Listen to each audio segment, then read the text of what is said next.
বন্ধুরা, আজকে যখন আমি অফিসে যাই তখন আমি জানতে পারি আমাদের অফিসের বস হলো জিসান। আসলে আমি আর জিসান একই ক্লাসে পড়তাম, কিন্তু ছেলেটা ধনী হওয়ার কারণে ক্লাসে খুবই ভাব নিত।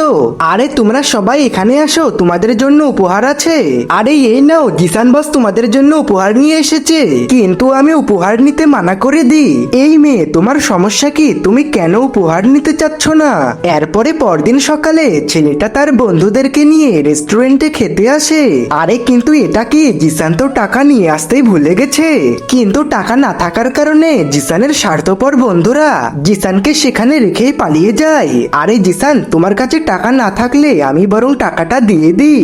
আরে মুন্নিকা, তোমাকে ধন্যবাদ। এর পরের দিন থেকে ছেলেটার সাথে আমার খুবই ভালো বন্ধুত্ব হয়ে যায়। কিন্তু একদিন ছেলেটা আমাকে না জানিয়ে বিদেশে চলে যায় পড়াশোনা করার জন্য। আজকে 10 বছর পরে আমি একটি কোম্পানিতে চাকরি করতে যাই, কিন্তু সেখানে আমি দেখতে পাই জিসান হলো এই কোম্পানির বস। আরে আমার মনে হচ্ছে জিসান আমাকে চিনতে পারবে না। আরে মন্নিকা, এই জুসের বোতলটা তোমার জন্য। আরে বন্ধুরা, নেক্সট পার্ট দেখতে চাইলে চ্যানেলটিকে সাবস্ক্রাইব করো এবং কমেন্টে লিখো পার্ট 2।